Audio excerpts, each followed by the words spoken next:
Assalamu alaikum. I hope you all are good and great. As you know, the behind video, we have discussed about the sentential types of sentence and also sentence. And today we were going to discuss about the symmetrical types of sentence. So we will take start from the first types of symmetrical types is assertive sentence. Okay, assertive sentence.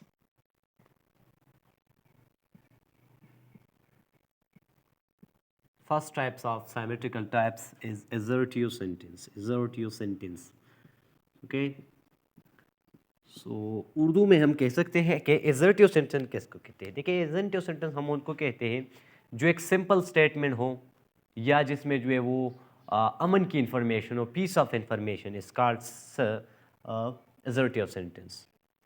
बिल्कुल easy है कि एक simple statement हो जैसे कि हम कह सकते हैं कि फर्स्ट में इनकी डिफिनेशन लिखता हूँ, फिर मैं आपको जो है वो सवालों से जी मतलब सवालों से आपको जो है वो अवेयर कर लूँगा। तो पहले मैं जो है इनको सिर्फ इनकी डिफिनेशन लिखता हूँ कि असर्टिव सेंटेंस क्या है। तो मैं सिंपल से लिखती हूँ कि असर्टिव सेंटेंस हमारे पास ये है कि piece of information, piece of information,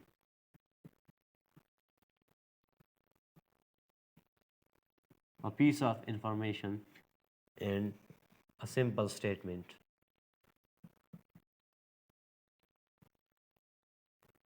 A simple statement.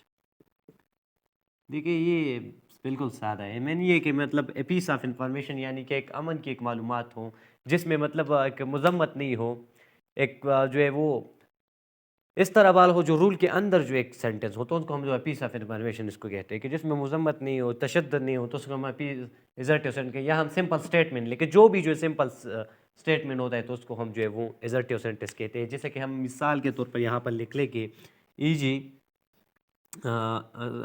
Simple statement, Yasir is my cousin.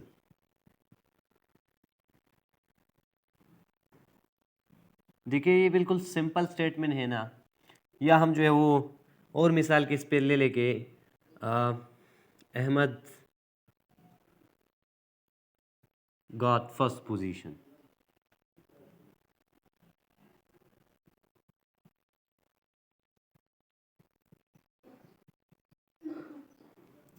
Ahmad got first position, first sorry. तो समझ आ गया, क्लियर होगी इसमें कोई मसला है कि एग्जेक्टिव सेंटेंस किसको कहते हैं? बिल्कुल शॉर्ट सा है, छोटो बच्चों का जो है वो क्लास है।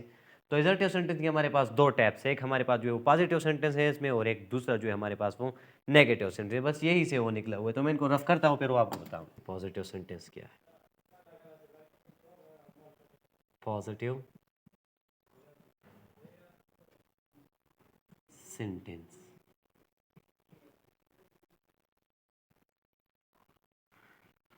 तो इसमें हम जो है वो शॉर्ट सी कह सकते हैं कि piece of information about something is called positive sentence. मतलब जो है वो जो है वो यहाँ पर आ गया पीस वाला मत माना, यहाँ पर आ गया कि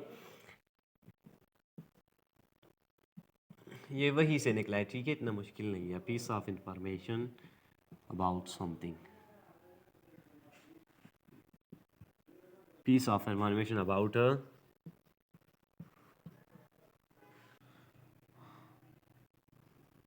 समथिंग। दूसरा हम वही पुराना वाला लिखते हैं कि सिंपल स्टेटमेंट। ये पॉजिटिव वाला नहीं, ये बिल्कुल जो है वो एजर्टिव सेंटेंस से ही निकला है। मिसालें भी मैं उनकी यही आपको दूंगा। एजर्टिव सेंटेंस और पॉजिटिव सेंटेंस में कोई फ़र्क नहीं है, ठीक है। लेकिन बात यहाँ पर जो है वो दरार बनने वाला है वो नेगेटिव सेंटेंस में कि नेगेटिव सेंटेंस क्या है। तो क्या ये बिल्कुल ईजी है, वही एजर्टिव सेंटेंस वाली बात है यहाँ पर। नेगेटिव सेंटेंस, ठीक है, ये मतलब उनसे जो है वो थोड़ा अलग है। नेगेटिव सेंटेंस समझ आ रही है ना आपको? नेगेटिव सेंटेंस हमारे पास ये वो सेंटेंस होता है, नेगेटिव सेंटेंस हमारे पास वो सेंटेंस होता है, यानी कि मैं यहाँ पर टाइप ऑफ सेंटेंस, सेंटेंस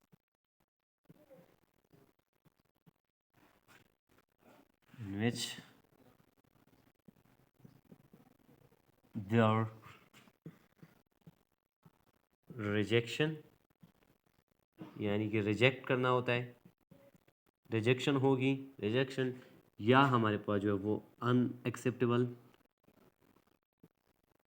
या वहाँ पर क्या होगी, रिजेक्शन होगी, यानी कि बात नहीं मामूल या अनकबूल होगी। या हमारे पास जो है वो नेगेटिव सेंटेंस में क्या होगी, ये होगी कि पॉजिटिव सेंटेंस तो मैंने बता रहा वो तो पॉजिटिव एक सिंपल स्टेटमेंट या पीस ऑफ इन्फॉर्मेशन हो, जैसा गेजेटिव सेंटेंस है वही निकला है। लेकिन नेगेटिव सेंटेंस थोड़ा जो है वो तशद्दुद वाला था, यानी यहाँ पर हमने कह दिया कि नेगेटिव सेंटेंस में हमारे पास होगी जब भी आप लोगों को कुछ बोले, या पश्तो में आपको मैं बताऊँ वो यानी कि सिंपल से सुख तासु खबर होने मनी मतलब तासु तो दाऊ हुई चाहिए ज़्यादा खबर ना कबूल, ये बात ना कबूल है, तो समझ लिए कि ये नेगेटिव सेंटेंस आ गया। ठीक है, या आपको कुछ बोले कि रिजेक्ट कर ले, मतलब ये नहीं कैंसिल कर ले, तो उसको हम जो है वो क्या कहते हैं, नेगेटिव, वो हमारे पास जो है वो नेगेटिव सेंटेंस होगी। ठीक है, यहाँ पर मैंने स्पेलिंग्स को टोला।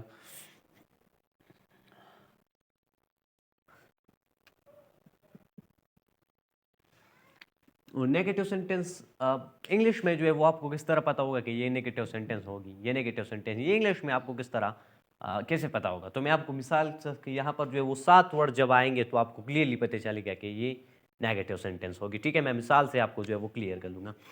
तो कौन से जो है वो 7 वर्ड हैं, 7 वर्ड जो नेगेटिव वर्ड है, तो पहला 7 नेगेटिव वर्ड,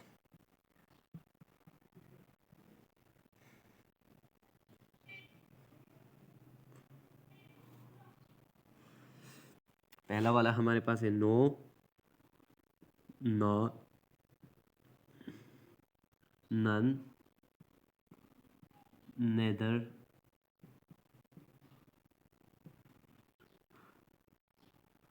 नॉट, नेवर।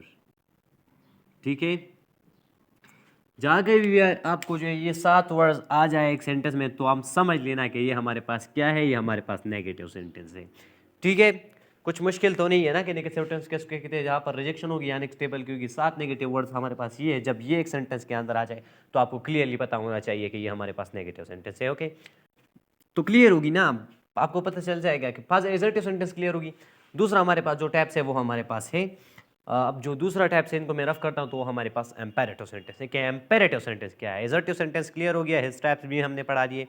तो नेक्स्ट टॉपिक हमारे पास है एम्पेरेटिव सेंटेंस। ओके, तो मैं यहाँ पर इनको जो है वो रफ करता हूँ। एम्पेरेटिव सेंटेंस हमारे पास वो सेंटेंस है कि जिसमें या तो हुक्म होगी, मतलब किसी को हुक्म करना पड़ेगा कि ये मेरा हुक्म है, तू जा ये काम कर, ये हुक्म होगी, या तो उस पर सजेशन होगी, सजेशन तजवीज़ को कहते हैं, या एक रिक्वेस्ट होगी। तजवीज़ ऐसा होगी जिसमें 50% चांसेस जो है वो अच्छे, मतलब ये कामयाब होने के होंगे, और 50% चांसेस जो है वो नाकाम करने को, इसको जो है वो तजवीज़ कहते हैं।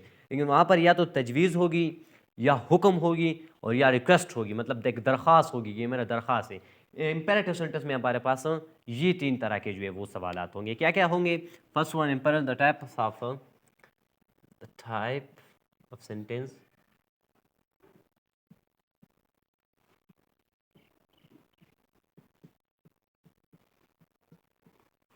in which command,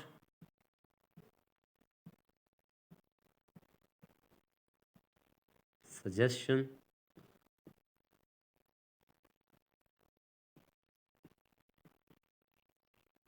request, और ये हमेशा किस वर्ड से स्टार्ट होगी, ये हमेशा ऑलवेज, ये जो है ना, ये हमारे पास मेन वर्ब से स्टार्ट होगी। ओके, इट ऑलवेज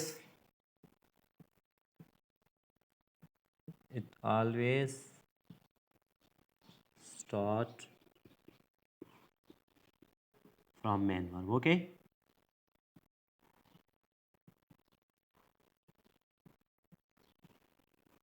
क्या होगी इंपेरेटिव सेंटेंस, आपको समझ आ गया कि हमारे पास इन पे या तो हुक्म होगी, या तजवीज़ होगी, या रिक्वेस्ट होगी, और ये हमेशा किस से स्टार्ट होगी, ये हमेशा जो है वो मेन वर्ब से स्टार्ट होगी। ओके, कंफ्यूजन वाली बात तो नहीं है ना। जैसा कि मैं आपको जो है वो मिसालों से इन तीनों की जो है मैं आपको मिसालें लिख लूँगा कि जो है वो कमांड किस तरह होगी, सजेशन किस तरह होगी, रिक्वेस्ट किस तरह होगी। ओके, तो यहाँ पर हम लिख लेंगे कि मिसाल,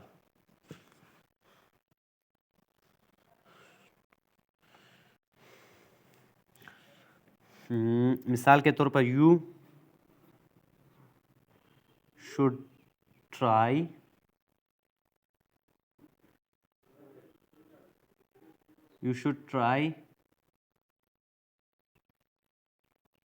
another deputy। तो ये हमारे पास क्या है, ये हमारे पास तजवीज़ है कि तुम जो है वो एक दूसरे जो है वो डेप्टी पर ट्राई कर लो, शायद तुम्हें उन पर जो है वो क्या हो, फ़ायदा हो। ये हमारे पास क्या गया, ये हमारे पास सजेशन आ गया। ओके, दूसरा हमारे पास है, दूसरा एग्जांपल हमारे पास क्या है, please grant me leave for a day. ये हमारे पास क्या आ गया, ये हमारे पास एप्लीकेशन आ गया। अक्सर हम एप्लीकेशन में लिखते हैं ना, जब स्कूल से छुट्टी मांगते हैं कि grant me leave for a day, तो ये हमारे पास क्या आ गया, ये हमारे पास रिक्वेस्ट आ गया। कमांड किस तरह आएगी, देखिए कमांड पर हम यहाँ पर लिखते हैं, जैसे ये हुक्म है, देखिए remove your car, remove your car, यहाँ से अपना कार हटाओ। ये हमारे पास हुक्म है ना, रिक्वेस्ट तो नहीं कर रहे ना, तजवीज़ करे, बस हुक्म कर रहे हैं ना, तो ये हमारे पास क्या आ गया, कमांड आ गया। इम्पेरेटिव सेंटेंस में हमारे का क्लियर होगी, कंफ्यूजन तो नहीं है। इम्पेरेटिव सेंटेंस हमारे पास क्या है, इम्पेरेटिव सेंटेंस हमारे पास वो सेंटेंस है कि जिसमें कमांड हो या हुक्म हो या सजेशन हो, तजवीज़ हो या रिक्वेस्ट हो, दरख्वास्त हो। ये जब तीन जो है वो वर्ड्स हमारे पास एक सेंटेंस में आए तो हम इम्पेरेटिव सेंटेंस कह सकते हैं।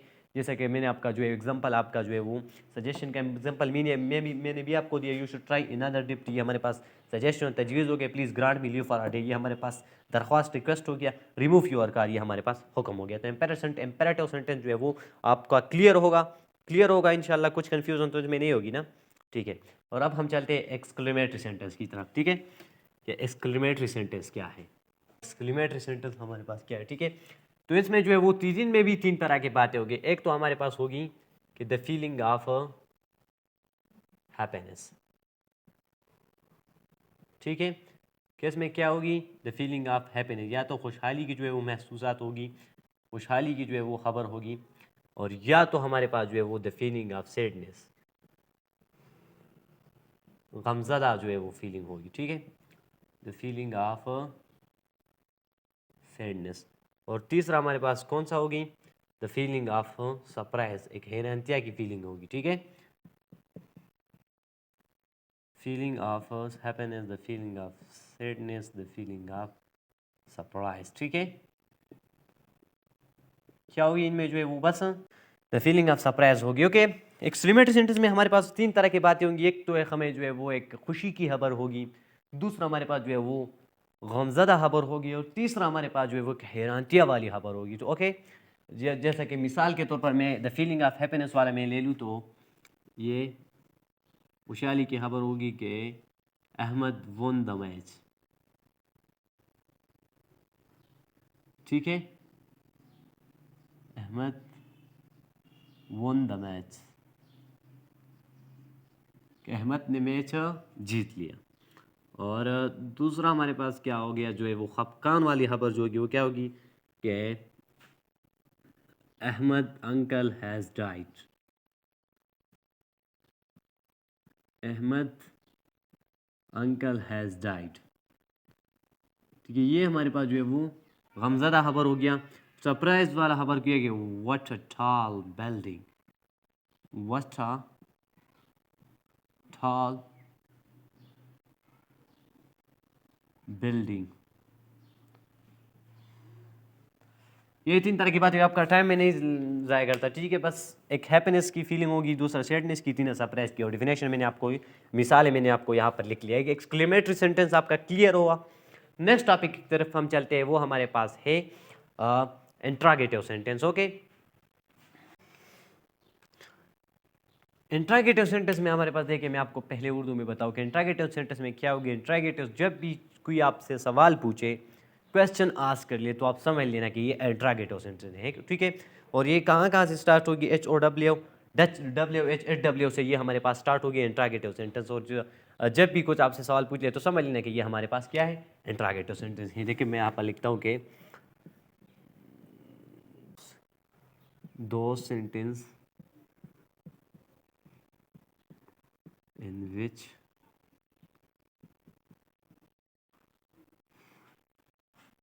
which we ask questions.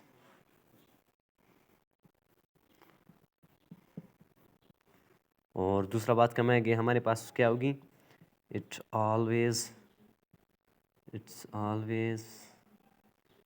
Start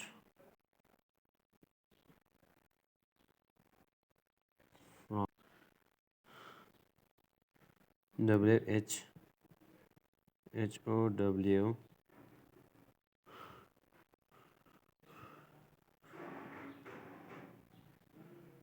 HW, और ये हमारे पास मॉडल वर्ब से भी स्टार्ट होगी, ठीक है। It always start from WHOW and modal verb. Interrogative sentence आपको समझ आएगा। इंट्रोगेटिव सेंटेंस हम किसको कहते हैं कि जब भी कुछ आपसे सवाल पूछ ले और ये सवाल कहाँ से स्टार्ट होगी, from WHOW and modal verb, ठीक है। इंट्रोगेटिव सेंटेंस में कुछ मुश्किल तो नहीं है ना।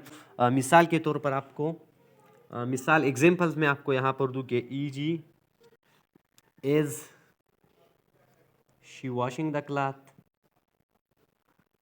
क्या वो कपड़े धो रही है, is she washing the cloth, ठीक है। और आखिर में जो सवाल निशान तो आता है सवाल को, आपको पता भी है, is she washing the cloth. या दूसरा हम यहाँ पर लिख लेंगे do you go to school,